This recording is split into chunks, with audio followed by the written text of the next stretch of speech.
మొత్తానికి 10 రోజుల ధర్నా దీక్ష ప్యాకేజీ ఇప్పుడు ఫైనల్గా కండువా పోతిన మహేషన్ స్టోరీ ప్రస్థానం జనసేనలో మొదలై వైసీపీలో చేరింది. ఇక రాజకీయ భవిష్యత్తు గురించి మనం మాట్లాడాల్సిన అవసరం లేదు. అందరికీ తెలిసి రాష్ట్రంలో వైసీపీలో చేరితే ఏమవుతుంది రాజకీయ భవిష్యత్తు గురించి. నేను వీడియో పెట్టిన కారణం ఏమంటే కొన్ని ప్రశ్నలు నిన్న మహేష్ అన్న అడిగాడు, దానికి ఆ సమాధానం నా దగ్గర ఉంది చెప్తున్నా. ముందుగా అన్న మర్చిపోయింటున్నాడు మహేష్ అన్న 10 రోజుల క్రితం మాట్లాడిన మాటలు గుర్తు చేద్దాం. వాసవి ఆన్లైన్ సర్వీసెస్ మా వద్ద పాస్పోర్ట్ వీసా సర్వీసెస్ కలవు. వీసాలో 99% అప్రూవల్ సక్సెస్ రేట్ ఉంది. Please contact 8019482544.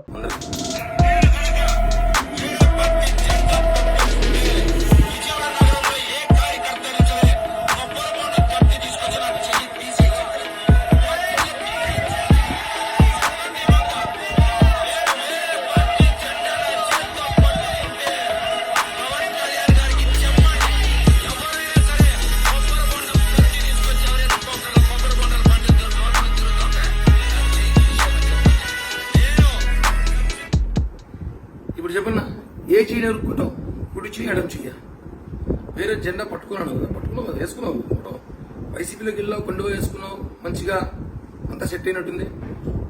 వారి క్రితంగా చెప్పావు నేను పట్టుకుంటే కొబ్బరి బొండ కత్తు చేయి నరకమని. ఇప్పుడు ఏ చేయి నరకాలి? లేదా మీరు నరుక్కుంటారా? లేదా కొబ్బరి బొండ కత్తులు విజయవాడలో లేవా? లేదంటే మీ చుట్టుపక్కల ప్రాంతాల్లో ఉన్న కత్తులని మీరు సర్దుకొని దాచిపెట్టారా అని అడుగుతున్నా. మీరు నేను మాట్లాడుతూ సింహం సింగల్గానే నాయకుడు కావాలట. సింహం సింగల్గా అంటే ఇప్పుడు ప్రజాశాంతి పార్టీ అధ్యక్షుడు కేఏ పాల్ కూడా సింహం సింగల్గానే వస్తున్నాడు. ఆయన కూడా అడిగితే అప్పుడు ఆయన కూడా సింహం అనుకోవడం అయితే మీరు మాట్లాడదాన్ని బట్టి అలాంటి నాయకుడి దగ్గర నా ప్రయాణం ఉంటుందంటే చూసుకోండి. ఇప్పుడు మీకు బీజం వేసింది, నాయకుడుగా చేసింది 2017లో మీరు ఆఫీస్ జనసేన పార్టీ హైదరాబాద్ కార్యాలయం బయట మీరు వెయిట్ చేసిన రోజులు ఫోటోలు సోషల్ మీడియాలో ఉన్నాయి. తర్వాత మీ పరిస్థితి ఏంది, ఇప్పుడు మీ పరిస్థితి ఏంది, ఇప్పుడు మీ పరిస్థితి, రేపు మీ పరిస్థితి ఏందో మీకు తెలుసు. మీరు జనసేన పార్టీ నాయకుల్ని పవన్ కళ్యాణ్ గారిని మాట్లాడే స్థాయి కాదని చెప్పి కూడా మీకు అర్థమైంది. భవిష్యత్తుపై భద్రత కల్పించే నాయకుడు కావాలి. భద్రత అంటే ఏంది, భవిష్యత్తు అంటే ఏంది? భరోసా, ఆర్థికంగా భరోసానా, లేదంటే ఆస్తులుగా భద్రతనా, ఇవన్నీ కూడా మీకు వైసీపీని చేరినట్టుంది. కాబట్టి మీరు ఈరోజు మాట్లాడుతున్నారు. అన్ని సెట్ చేసుకున్న కదా పోయారు. ఆ ధర్నా దీక్షలు ఇవన్నీ చేయడం కూడా మొత్తం ప్లాన్ ప్రకారం జరిగింది. మీరు వెళ్ళిపోతున్న సంగతి అందరికీ తెలుసు, కళ్యాణ్ గారికి కూడా తెలుసు. కాబట్టి మీకు సీట్ లేదని చెప్పి కూడా కళ్యాణ్ గారు చెప్పడం జరిగింది. జనసేన పార్టీ గురించి మీరు కిరాయి కూలీ జెండా మోసేవాళ్ళన్నారు. ఎవరు జెండా ఎవరు మోస్తున్నారన్నా?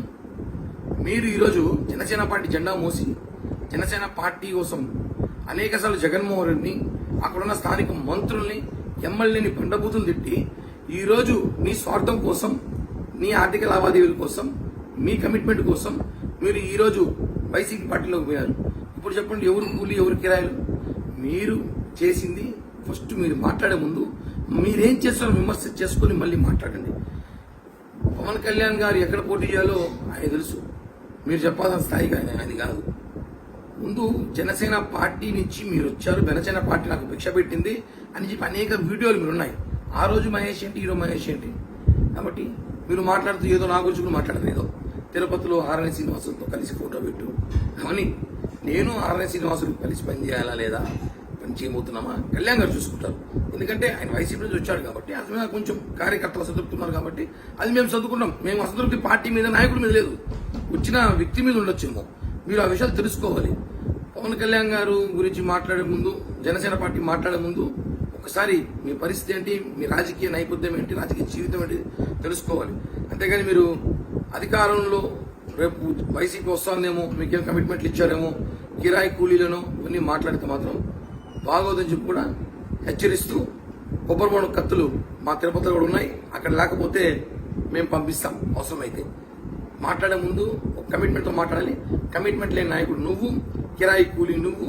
ఈరోజు కిరాయి కూలీగా మారి మా దగ్గర కూలీ పని చేసి ఈరోజు వైసీపీ కూలీగా మారిపోయింది పోతి మహేష్.